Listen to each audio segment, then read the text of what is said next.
ठीक है, गेहूं से उन्होंने आटा बना दिया, तो ये क्या हो गया, एक वैल्यू एडिशन हो गया ना। अब आटे का पैकेजिंग वगैरह करके वो बेचेंगे कहीं पे, तो वो किस पे बेच रहे, ओएनडीसी प्लेटफॉर्म, ई नाम प्लेटफॉर्म के नाम से जाना जाता है, जैसे उसको नाम है माई स्टोर, ई नाम, ये इस तरीके से दिखता है आपका, ये ओएनडीसी प्लेटफॉर्म है, ठीक है, माई स्टोर करके इसका ये सरफेस है, इंटरफेस, ये इस तरीके से दिखता है, यहाँ पे एफपीओ का नाम लिखा हुआ है यहाँ पे आपकी, ठीक है, और ये प्रोडक्ट है, ये कितने में बेच रहे हैं, तो ये एविडेंस के तौर पे आप ये ले सकते हैं। पहले पूछना है कि ओएनडीसी पोर्टल में ऑनबोर्डिंग करते हैं कि नहीं करते, एफपीओ ऑनबोर्डिंग या फिर ई नाम में है, और किसी में भी अगर नहीं बेचते कुछ भी, तो फिर आपको नन ऑफ दी अबव में टिक कर देना है। उसका एक और चीज है, माई स्टोर का तो आप लेंगे, साथ में इनवॉइस बिल भी ले सकते हैं, ये बिल है इनवॉइस बिल, ठीक है, जितना उन्होंने रेज किया है, अब ये अपने प्रोडक्ट का नाम लिखा हुआ है और कितने में उसको बेच रहे हैं ये लिखा हुआ है, और वेट भी लिखा है साथ में, तो आप इसको लिख सकते हैं। फिर आपसे पूछ रहे हैं कि value addition, processing infrastructure availability, हमने अभी बताया ना वैल्यू एडिशन कर रहे हैं एफपीओ, है ना, गेहूं उगा रहा है, उसका आटा बनाकर बेच रहा है, तो वैल्यू एडिशन करने के लिए उसे कुछ तो चीजें चाहिए होंगी, है ना, चीजें, तो अब क्या कर रहा है ना, उन चीजों के लिए, इंफ्रास्ट्रक्चर के लिए, उस अवेलेबिलिटी, उस प्रोसेसिंग को करने के लिए उसने सैंक्शन कर रखा है वो सारी चीजों के लिए। अब वो लोन हो सकता है, या फिर उसने किसी चीज के लिए उसने सैंक्शन है, मतलब उसने अप्लाई किया था और सैंक्शन मिल गया, मतलब उसे अप्रूवल मिल गया। दूसरा है कमीशन, मतलब जिस चीज के लिए उसने वो लिया था, अब वो अप्रूव्ड होने के बाद उसने उसको यूज करना भी शुरू कर दिया, मतलब वो जो पैसा आया या जो भी वो चीज है, उसको उसने ऑपरेशनल बना दिया, मतलब काम पे लगा दिया है, उस चीज को यूज करना शुरू कर दिया।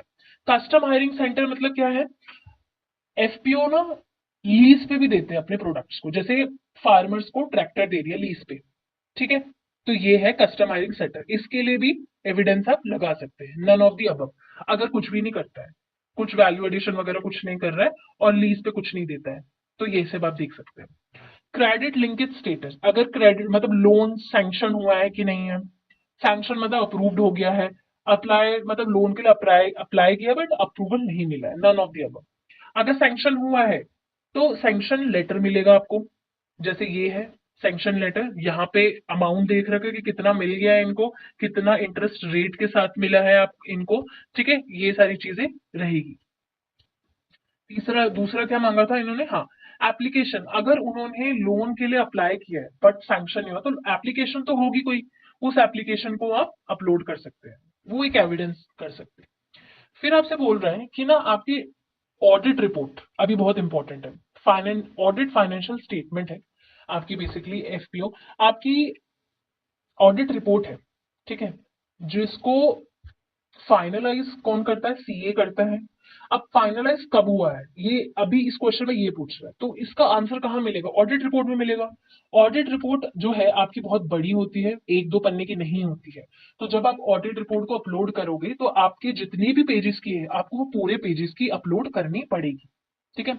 ऑडिट रिपोर्ट का लास्ट ये स्टार्टिंग के पन्नों में ही या बीच के पन्नों में भी आपको पता चल जाता है, यहाँ पे कोने में लिखा हुआ है यहाँ पे कि डेट कब तक सीए ने फाइनलाइज कर दिया था, अगस्त में सितंबर में कर दिया था, तो कौन सा ऑप्शन हुआ, फाइनलाइज और सबमिशन बाय द 30 सितंबर, तो ये आप यहां से चेक कर सकते हैं कि फाइनलाइज कब तक हो गई है।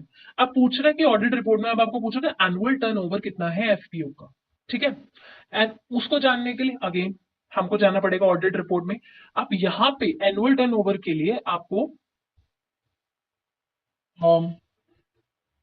PNL statement, profit and loss statement आपको खोलना है, ठीक है, बैलेंस ऑफ शीट के नीचे, बैलेंस ऑफ स्टेटमेंट नहीं, मैं पीएनएल स्टेटमेंट की बात कर रही हूँ, वो उसके नीचे होगा। यहाँ पर आपका टोटल इनकम करके जो लिखा है उसको देखिए। अब यहाँ पे दो बॉक्स है, 2024 का है, 2025 का है, हमें करंट वाला देखना है, ठीक है, अभी 31 मार्च वाला नहीं आया है 2026 का, अभी हम 31 मार्च 2025 का देखेंगे, ये रहा पूरा लाइन, ठीक है। अब यहाँ पे जितना भी टोटल इनकम है वो लिखा हुआ है। अब ऊपर ना, अब यहाँ पे देखेंगे टेबल के ऊपर यहाँ पे ना 3 जीरो लगा रखे हैं। अब इन 3 जीरो का मतलब क्या है, क्या आपका टोटल इनकम सिर्फ इतना ही है 11,000, 11,074, नहीं, 3 जीरो का मतलब है आपका ये जो अमाउंट है इसको 300,000 से मल्टीप्लाई कर, अब वो देखिए आपके कितने जीरोस लिखे हैं, 100 लिखा है, 1000 लिखा है, कितना लिखा है, ठीक है। तो जितने भी जीरोस होंगे आप उसको अपने टोटल इनकम से इंटू कर देंगे, फिर वो जो इंटू करके आएगा वो होगा आपका टोटल इनकम। ये आप अपने टोटल टर्नओवर की बात कर रहे हैं। अब ये टोटल टर्नओवर कितने में आएगा वो आपको ऑप्शन सेलेक्ट करना है। नेक्स्ट क्वेश्चन पूछ रहा है क्या एफपीओ को प्रॉफिट हुआ है लॉस हुआ है। इसके लिए अगेन आपको जाना पड़ेगा यही पीएनएल स्टेटमेंट में। प्रॉफिट ऑफ द ईयर लिखा हुआ है, कितना लिखा है यहाँ पे 9.54। अगर लॉस होता तो -9.54 होता, या तो ब्रैकेट के अंदर 9.54 होता। ब्रैकेट का मतलब ही नेगेटिव होता है, ठीक है, और माइनस का मतलब तो नेगेटिव होता ही है। अभी ये पॉजिटिव में है तो मतलब प्रॉफिटेबल आएगा। Share holders have receive dividend in the last final year पूछ रहे हैं। अब डिविडेंड का मतलब क्या होता है, मतलब ये है आपकी जो आपकी जो एफपीओ है, जब उसको प्रॉफिट होता है ना, एफपीओ को प्रॉफिट होता है तो अपने शेयर होल्डर मतलब फार्मर्स के बीच में इक्वल इक्वल अमाउंट में वो उस प्रॉफिट को बांट देता है, उसको बोलते हैं डिविडेंड। अभी तभी होता है जब एफपीओ को प्रॉफिट हो, पर जरूरी नहीं है कि प्रॉफिट के केस में वो एविडेंट प्रोवाइड करता है कि नहीं करता है, ठीक है। वो आपको पूछना पड़ेगा और इसका आंसर कहाँ मिलेगा आपको, अगेन आपको ऑडिट रिपोर्ट में लिखेगा। फिफ्थ पॉइंट लिखा हुआ है the company has not declared any paid and sorry has not declared and paid any dividend during the year, मतलब वो डिविडेंड नहीं दे रही है तो नो जाएगा। एडिशनल इन्फॉर्मेशन क्या था, अभी मैंने आपको बताया था एडिशनल इन्फॉर्मेशन में वो चीजें डालेंगे। पहली तो आपकी जो ऑब्जर्वेशन है, आपको आपने पूरा असेसमेंट किया भी, एक फॉर्म किया, आपको क्या लग रहा है आप वो डालेंगे। दूसरा, जैसे आपका अब कोई लाइसेंस था, ठीक है, और वो लाइसेंस एक्सपायर हो गया और आपके एफपीओ ने अप्लाई किया बट उसको अभी तक वो रिन्यू नहीं करवा पाया, तो वहां पे आप अपना इसको डाल सकते हैं, ठीक है, कि अपने लैंग्वेज में लिख सकते हैं कि जो एफपीओ है उसने अप्लाई किया है बट अभी तक उसका रिन्यू होके नहीं आया, तो इस तरीके से आप उसको करके डाल सकते हैं। फोटोग्राफ ऑफ द डिक्लेरेशन, अभी फोटोग्राफ ऑफ द डिक्लेरेशन हम सबसे लास्ट में बात करेंगे, क्यों लास्ट में बात करेंगे मैं वो भी बताऊंगी आपको, ठीक है। अब नेक्स्ट फॉर्म पे जंप करते हैं, जनरल इंट्रैक्शन। अब ये क्या होता है, इसका भी स्टार्टिंग का सेम रहेगा, आपका स्टेट का नाम, डिस्ट्रिक्ट का नाम, ब्लॉक का नाम, एफपीओ का नाम, ये सारा। Type of FPC, farmer producer company. आपका एफपीओ, हम एफपीओ की बात कर रहे हैं तो एफपीओ पे टिक लगाएंगे। फिर एफपीओ का नाम पूछ रहे हैं, फिर डेट ऑफ रजिस्ट्रेशन मतलब आपका एफपीओ कौन सी डेट को रजिस्टर हुआ था, उसके बाद रजिस्ट्रेशन नंबर क्या है। फिर सीईओ का नाम पूछ रहे हैं, ठीक है, आपका एफपीओ ऑफिशियल है सीईओ, उसका नाम, उसका कॉन्टेक्ट नंबर, आपके सीबीबीओ का नाम, सीबीबीओ आपकी ऑर्गेनाइजेशन का नाम पूछ रहे हैं, ठीक है, ऑफिशियल का नाम नहीं, ऑर्गेनाइजेशन का नाम। डेट ऑफ विजिट मतलब किस दिन आप गए असेसमेंट करने के लिए, उसकी डेट। नंबर ऑफ टोटल बीओडीज कितने हैं उसमें, मैंने आपको बताया था मिनिमम 5 होते हैं, मैक्सिमम 15 होते हैं, तो उस एफपीओ में कितने बीओडीज हैं। नंबर ऑफ एफआईजी, एसएचजी, या अभी हम फिश फार्मर ग्रुप की बात नहीं कर रहे, farmer interest group, self help group, ये कुछ ग्रुप होते हैं जो आपके एफपीओ के साथ जुड़े होते हैं, तो आपको देखने के कितने ग्रुप एफपीओ के साथ जुड़े हुए हैं। Does the company hold board meeting, अच्छा बोर्ड मीटिंग करती है कि नहीं करती है, आपके यस और नो में देखना है। यस करेंगे तो एविडेंस आपको डालना पड़ेगा, रजिस्टर डाल सकते हैं आप, ठीक है। अब जनरल बोर्ड मीटिंग कैसे कंडक्ट होती है, साल में एक बार होती है, साल में 2 बार होती है, या कभी भी हो जाती है, मतलब कोई फिक्स्ड नहीं है, या फिर नॉट एप्लीकेबल। तो इनमें से ऑप्शन आप सिलेक्ट करेंगे। How are member notified about the board meeting, अब बोर्ड मीटिंग में मेंबर्स को पता कैसे चलता है कि मीटिंग होने वाली है। फॉर्मल नोटिस आता है उनके पास, मतलब व्हाट्सएप में आ जाता है या किसी तरीके से अनाउंसमेंट होती है, या कभी ऐसा होता है ना एफपीओ के बाहर एक व्हाइट कलर के पेजेस में लिखा होता है सारे कि इस दिन मीटिंग होने वाली, ये तरीका है, तो पब्लिक अनाउंसमेंट हो गया। या फिर कोई स्टैंडर्ड प्रोसेस नहीं है, प्रोसीजर नहीं है, स्टैंडर्ड प्रोसीजर कुछ नहीं है, ऐसे ही पता चल जाता है, या फिर नहीं पता। FPO maintain general body register, अगर वो मीटिंग होती है तो एक रजिस्टर भी अपना मेंटेन करके चलता है कि कितने लोग आए हैं, ठीक है, कौन सी डेट को मीटिंग हुई थी, फल सारी चीजें, यस या नो में, और फिर आपको वो अपलोड भी करना पड़ेगा। अटेंडेंस रजिस्टर सीईओ का और मैनेजर का, जैसे ही आप यस करेंगे मतलब सीईओ का अटेंडेंस रजिस्टर यस, फिर नीचे फोटो के लिए नया क्वेश्चन खुलेगा, फोटो अपलोड करनी होगी। अटेंडेंस रजिस्टर अकाउंटेंट के लिए यस करेंगे, नीचे अपलोड का क्वेश्चन खुलेगा, आपको रजिस्टर अपलोड करना पड़ेगा। फिर आपसे पूछ रहा है कि एफपीओ, अब जो एफपीओ रजिस्टर है अंडर कंपनी और सोसाइटी मॉडल के तहत, वो ना एओसी 4 और एमजीटी 7 ये कुछ आपके फाइनेंशियल ईयर डॉक्यूमेंट्स होते हैं, मतलब हर साल में आपके रिन्यूड होते हैं, ठीक है। जैसे लाइक 31 मार्च, मतलब जैसे ही फाइनेंशियल ईयर होता है ना, तो हर फाइनेंशियल ईयर में ये रिन्यू होते हैं हर साल का।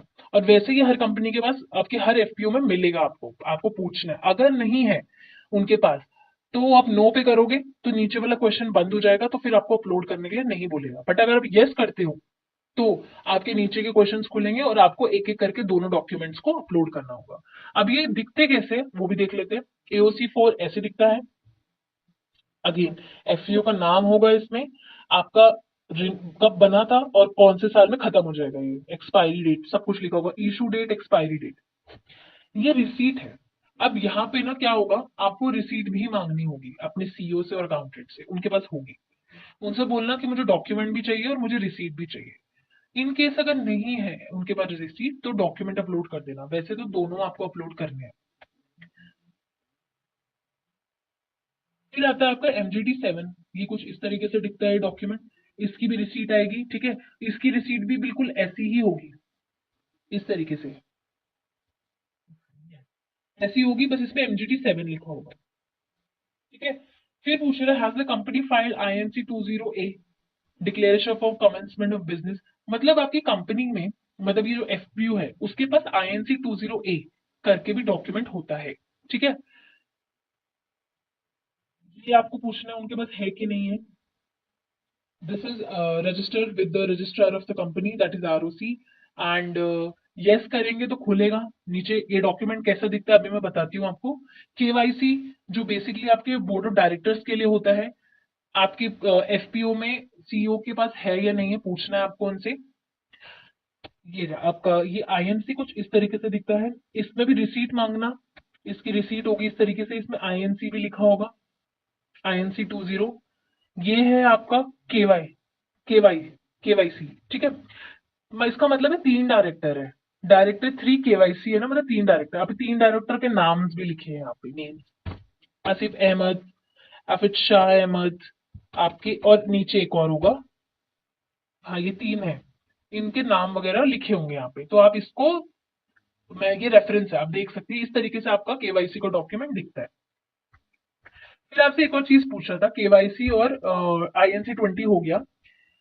आईटीआर आपको, आपका जो एफपीओ है, ठीक है, आईटीआर फाइल करता होगा, इनकम टैक्स भरता होगा। यस करेंगे तो नीचे आपकी, वैसे तो होगा उनके पास, आप उनसे पूछना, जो भी है आपको मिलेगा आईटीआर, वो आपको देंगे। उसके बाद आपको उसको अपलोड कर देना है। Next question, number of training done by the CBBO for the farmer share holder. मतलब अब सीबीबीओ ने कितनी ट्रेनिंग दी है फार्मर्स को, नंबर में लिख देना, 10 दी है, 20 दी है, 25 दी है, लिख देना। और कितने बीओडीज ने पार्टिसिपेट किया था, बीओडीज क्या है आपके फार्मर्स ही तो है, ठीक है। तो कितने बीओडीज ने पार्टिसिपेट किया था वो लिख देना। फिर number of farmers share holders participated. अब फार्मर्स कितने कितने शेयर होल्डर आपके पार्टिसिपेट कर रहे थे, मतलब आपके फार्मर्स कितने पार्टिसिपेट किया था वो लिखना है। कौन सा ट्रेनिंग इंस्टीट्यूट था, ट्रेनिंग इंस्टीट्यूट का नाम लिखेंगे। लास्ट ट्रेनिंग कब हुई थी, डेट लिख देनी है यहाँ पे, ठीक है। What was the subject of last training conducted, मतलब जो ट्रेनिंग हो रही है वो कौन से सब्जेक्ट पे हुई है। There are various subject, like जैसे कि आपका सीड्स हो गया, आपका फर्टिलाइजर हो गया, आपका पोस्ट हार्वेस्टिंग के बाद अपनी लैंड को कैसे रिजुनिवेट करना है, ठीक है। जैसे जब आप, जब फार्मर, आप फार्मर है, ठीक है, आप खेती करते हैं, आपने फसल काटी, आपकी फसल उग के तैयार हुई, क्या आप फिर से लग जाते हैं अपनी दोबारा से उस जमीन में दोबारा से उगाई के लिए, नहीं। कुछ तो मिनरल्स कम हो गए होंगे ना आपकी जमीन में, है ना, कुछ तो मिट्टी में वो उपजाऊपन खत्म हो गया होगा। उसको और उपजाऊ करने के लिए हम अच्छे से उसको रिप्लेनिश करेंगे, केमिकल्स डालेंगे। मान लीजिए नाइट्रोजन की कमी होगी या मैग्नीशियम की कमी होगी, सल्फर की कमी है, तो मैं वो केमिकल्स डालूंगी। तो उसके रिगार्डिंग भी ट्रेनिंग वो प्रोवाइड करवाता है, क्योंकि फार्मर को गाइड करना है अच्छे से। पानी कितना डालना है उसके रिगार्डिंग भी ट्रेनिंग होगी। सीड किस तरीके की यूज होने चाहिए, हाई यील्ड वेराइटी सीड्स, उसकी ट्रेनिंग होगी। तो हर एक चीज का आप यहाँ पे टॉपिक्स का नाम लिख सकते हैं। Number of training conduct for BODs, BODs के लिए कितनी ट्रेनिंग है, बीओडीज ने कितना पार्टिसिपेट किया था वो बताएंगे। इंस्टीट्यूट का नाम क्या था जिससे ट्रेनिंग पार्टिसिपेट किया था। Was the last meeting conducted, when was the last, sorry, मतलब वो लास्ट मीटिंग कब हुई थी, आपको उसका नाम लिखना है, डेट लिखनी है बेसिकली। कौन से सब्जेक्ट में लास्ट मीटिंग हुई थी। अभी जो मैंने सब्जेक्ट्स आपको बताए थे बेसिकली वही सारे सब्जेक्ट्स रहे होंगे। बीओडी मीटिंग फ्रीक्वेंसी, मतलब आपसे पूछने की बीओडी की मीटिंग कब कब होती है। मंथली होती है, क्वार्टरली होती है, साल में 2 बार, साल में 1 बार, या फिर मतलब होती ही नहीं है बीओडी के लिए कोई ट्रेनिंग। ठीक है, आपको ये पूछना है। Number of training conducted for CEO, manager, accountant, मतलब अब सीईओ और अकाउंटेंट के लिए कितनी ट्रेनिंग होती है आपको वो पूछना है। ठीक है, लास्ट डेट क्या है, when was the last date, मतलब कौन सी लास्ट डेट थी जिस दिन वो मीटिंग हुई थी। What was the subject of the last date, subject of the last training conducted, कौन से सब्जेक्ट्स में ट्रेनिंग हुई थी। अभी मैंने आपको सब्जेक्ट्स बताए थे डिटेल में, आपको बताना है कि कौन से सब्जेक्ट्स थे। कितने फ्रिक्वेंटली वो ट्रेनिंग होती है, जो बीओडी बीबीओ है वो बीओडी और सीईओ को कब कब ट्रेनिंग देता है, मंथली देता है, क्वार्टरली देता है, साल में 2 बार देता है, साल में 1 बार देता है, या फिर देता ही नहीं है, आपको पूछना है। फिर have you applied for FPO management cost, हमने एक चीज अभी जब फेज 1 करा था तब हमने सीखा था कि एफपीओ को रन करने के लिए 3 तरह के फाइनेंशियल स्टेबिलिटी प्रोवाइड होती है। इक्विटी, एफपीओ मैनेजमेंट कॉस्ट, और सीबीबीओ को भी दी होती है, वो होती है सीबीबीओ मैनेजमेंट कॉस्ट, ये सीबीबीओ के लिए होती है क्योंकि सीबीबीओ भी तो एफपीओ को रन करने में हेल्प कर रहा है ना, स्टेबलाइज कर रहा है। तो एफपीओ मैनेजमेंट कॉस्ट क्या होता है हमें पता है, इससे हमारी सीईओ की सैलरी, अकाउंटेंट की सैलरी, ठीक है, 5 ईयर की हैंड होल्डिंग, हर चीज प्लानिंग, जो भी चीजें लगती है आपकी मैनेजमेंट कॉस्ट वगैरह, ठीक है, ये सारी चीजें आपके एफपीओ मैनेजमेंट कॉस्ट से भरी जाती है, तो ये लगती है। तो क्या आपके एफपीओ ने एफपीओ मैनेजमेंट कॉस्ट के लिए अप्लाई किया था, यस या नो। कितनी इंस्टॉलमेंट में अप्लाई किया था, नंबर ऑफ इंस्टॉलमेंट में लिखना है, 2 में, 3 में, 4 में, कैसे में, और कितना रिसीव हुआ अमाउंट नीचे आपको वो बताना है। What was the reason for the delay in availing the FPO management cost, मतलब का जो एफपीओ का मैनेजमेंट कॉस्ट था, एफपीओ को मिलने में डिले हो गया, क्यों, कुछ तो रीजन रहा होगा कि लेट क्यों हो गया। देखो, हर हर चीज का एक क्राइटेरिया होता है। एफपीओ को मान लेते हैं कि हर एक चीज का क्राइटेरिया है, मतलब अब लोन देने से पहले सरकार चेक कर रही है कि एफपीओ में जो सीए और अकाउंटेंट है वो वर्किंग होने चाहिए। ये नहीं कि एफपीओ में सीओ ही नहीं है, अकाउंटेंट ही नहीं है, बीओडीज ही नहीं है, मतलब मिनिमम 5 है, आपने सिर्फ 2 बिठा रखे हैं, ऐसा है ही नहीं। या फिर डॉक्यूमेंट्स की कमी है, ये सब नहीं है, उनको सीईओ के पास ट्रेनिंग नहीं है, केवाईसी नहीं है, या कुछ भी, ठीक है, बिजनेस मॉडल तैयार नहीं है, बेस लाइन कंप्लीट नहीं है, सॉरी बेस लाइन सर्वे कंप्लीट नहीं है। तो अगर कुछ भी रिक्वायरमेंट में से एक चीज की भी कमी हो जाती है, ठीक है, तो हो सकता है इन कारणों से एफपीओ को मैनेजमेंट कॉस्ट मिलने में डिले हो जाए। आप रीजन पढ़िए कि इनमें से कौन सा है रीजन कि क्यों जो है एफपीओ को मैनेजमेंट कॉस्ट इतना लेट क्यों मिला है, आपको रीजन जानना है। फिर अगर इनमें से कोई भी रीजन नहीं है तो इफ अदर करके आप लिख सकते हैं। ठीक है, आप पढ़ेंगे तो आपको पता चल जाएगा।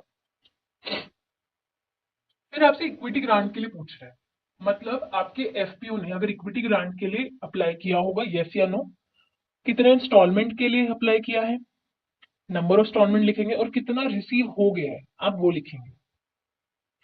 अब सेम, इक्विटी ग्रांट मिलने में अगर एफपीओ को डिले हुआ है तो कुछ ना कुछ इंपॉर्टेंट जो क्राइटेरिया हो सकता है वो फिल ना हो, मिनिमम नंबर ऑफ पीपल नहीं होता, हमने पढ़ा था प्लेन एरिया में 300 मिनिमम होते हैं और आपकी हिली एरिया में मिनिमम 100 होते हैं, हो सकता है ये रिक्वायरमेंट पूरी ना हो इसलिए, या बीओडी सीओडी अपॉइंट ही नहीं कर रखे हो, या तो एक्टिव ही नहीं है, इनमें से कुछ भी रीजन हो सकता है जिस वजह से आपका मिलने में लेट हो गया है इक्विटी। ठीक है, इनमें से कुछ नहीं है, इन अदर करके, इफ अदर करके एक्सप्लेन कर सकते हो। How has your FPO use the avail equity, अब ये देखो, इक्विटी ग्रांट क्या होता है हमने देख लिया, ठीक है, और कैसे मिलता है हमें ये भी पता चल गया, और कितना मिलता है हमें ये भी पता चल गया। अब उस इक्विटी ग्रांट को एफपीओ यूज कैसे करता है, उस पैसे को, input of purchase, purchase of input, sorry, अपना इनपुट खरीदने में जो भी फार्मर्स को इनपुट दे रहा है, सीड, फर्टिलाइजर, पेस्टिसाइड, अभी सब खरीद रहा है, ये सब दे रहा है तो खरीद रहा होगा ना कहीं से, उसमें पैसा खर्च लग रहा है। प्रोक्योर कर रहे हैं, एग्रीगेट कर रहे हैं, फार्मर ने जो प्रोड्यूस करा उसकी पैकेजिंग, प्रोसेसिंग वगैरह, ठीक है, उनका क्लीनिंग, सॉर्टिंग, इन सब चीजों में, मार्केट तक एक्सेस करने में, ट्रांसपोर्ट पे बस लेके जाने में, सारी चीजों में, एडमिनिस्ट्रेटिव कामों में, मतलब उसका सैलरी वगैरह और चीजों को कैसे रन करना है, कैपेसिटी बिल्डिंग, ट्रेनिंग बिल्डिंग, ये सारी चीजों में अगर लग रहा है। इस अदर, नीचे एक्सप्लेन कर देना अगर इसके अलावा इक्विटी ग्रांट का यूज हो रहा है। किसी लोन फॉर वर्किंग कैपिटल के लिए अप्लाई किया है, यस या नो, कितना वर्किंग कैपिटल के लिए उनको मिला है लोन, नंबर बताना है। और लोन किस इंस्टीट्यूट से उन्होंने अप्लाई किया, मतलब गवर्नमेंट सेक्टर से, बैंक से लिया है, प्राइवेट बैंक से लिया है, रीजनल रूरल बैंक से लिया है, कॉर्पोरेटिव बैंक, या NBFC, that is non banking financial institution, ये भी आपको लोन प्रोवाइड करवाते हैं, या तो यहां से लिया आपने, ठीक है। फिर पूछ रहे हैं कि अब देखो, 5 साल की हैंड होल्डिंग सपोर्ट की बात करी थी हमने, अभी 5 साल का सपोर्ट बनाने के लिए, 5 साल तक फार्मर को सपोर्ट करने के लिए बाद एक प्लान, तो ब्रॉड पर्सपेक्टिव तो होगा, प्लानिंग होगी, बिजनेस मॉडल तैयार होगा। तो यस या नो, क्या एफपीओ के पास वो डॉक्यूमेंट है बिजनेस प्लान का, यस। उसके बाद यस करेंगे तो नीचे एविडेंस के तौर पे आपको पूरे डॉक्यूमेंट को अपलोड करना पड़ेगा, ठीक है, काफी बड़ा होगा, अच्छे से अपलोड करिएगा। How business plan was prepared, अब ये बिजनेस प्लान है वो प्रिपेयर्ड क्या हुआ, या तो एफपीओ ने खुद से बनाया होगा तो सेल्फ प्रिपेयर्ड, या तो सीबीपीओ ने उनकी मदद करी होगी। हाउ मच इंप्रूवमेंट, अब बिजनेस प्लान को बनाने के बाद जब उसको इंप्लीमेंट किया गया, मतलब वो सारी चीजों को फॉलो किया गया 5 सालों में, तो क्या इंक्रीज हुई थी उनकी रेवेन्यू, इंक्रीज हुई है तो इंक्रीज में, नो चेंज मतलब कुछ चेंज ही नहीं आया, या फिर कांट से मतलब कुछ कह नहीं सकते। Does the FPO sell its product, हमने बात करी थी कि एफपीओ अपने प्रोडक्ट्स को बेचता है, अब यहाँ पे बात है कि कैसे बेच रहा है, खुद ही जाके दे रहा है, ई कॉमर्स प्लेटफॉर्म जैसे ओएनडीसी नाम पोर्टल की बात करी थी हमने, ठीक है, यहाँ पे आप अपना एविडेंस के तौर पे वो भी लगा सकते हैं, ई नाम पोर्टल का फोटो, माई स्टोर का फोटो, और स्टैब्लिश कस्टमर बेस या मेंबर के थ्रू, ऐसे जान पहचान से। व्हाट टाइप ऑफ क्रॉप, आपका एफपीओ किस तरीके की क्रॉप्स को प्रोक्योर करता है, मतलब फार्मर से किस तरह की क्रॉप लेता है, जैसे वीट, राइस, बाजरा, या फिर स्पाइसेस लेता है, वेजिटेबल, ये आप देखिएगा। किस तरीके के इनपुट को फार्मर को सप्लाई करता है वो, जो आपके जो भी सीड, फर्टिलाइजर, पेस्टिसाइड है, वो किस तरीके के इनपुट है, या तो वो नॉट इन्वॉल्व, सप्लाई में इन्वॉल्व नहीं है, ये सप्लाई नहीं करता, गवर्नमेंट सब्सिडी बेस के तहत, ठीक है, इमीडिएट पेमेंट में मतलब पैसा देता है और ले लेता है, मतलब वो पैसा देंगे और ये दे देगा, या credit base. What services does the FPO currently provide, अभी आपका एफपीओ किस तरह की सर्विसेज प्रोवाइड कर रहा है, इनपुट सप्लाई, फार्मर मशीनरी दे रहा है, प्रोक्योरमेंट कर रहा है, मतलब उसको ले रहा है, इकट्ठा कर रहा है, पैकेजिंग कर रहा है और मार्केट तक भेज रहा है, या फिर फार्मर को पोस्ट हार्वेस्टिंग के बाद क्या क्या चीजें करनी है उस तरीके के इनपुट, ट्रेनिंग प्रोवाइड कर रहा है, government scheme support, insurance support, या फिर इस तरीके की चीजें। इनपुट, अब इनपुट लाइसेंस होगा एफपीओ के पास, ये सारे लाइसेंस हमने पहले भी देख रखे हैं।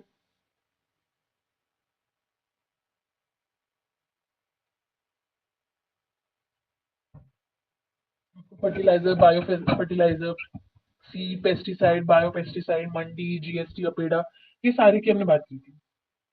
Reason for not availing of input license, अगर इस लाइसेंस को मिलने में टाइम लग रहा है, उसका रीजन क्या हो सकता है, लैक ऑफ अवेयरनेस होगा, ठीक है, डॉक्यूमेंट अच्छे से टाइम पे सबमिट नहीं होंगे, हाई कॉस्ट और फीस इन्वॉल्व होगी, वेरिफिकेशन प्रोसेस, अप्रूवल बहुत टाइम लग रहा है, टेक्निकल कुछ नॉलेज में कमी है, ठीक है, या फिर कुछ भी रीजन हो सकता है, आप ये पढ़ सकते हैं कि लाइसेंस या इनपुट लाइसेंस, डीलरशिप लाइसेंस मिलने में इतना टाइम क्यों लग रहा है।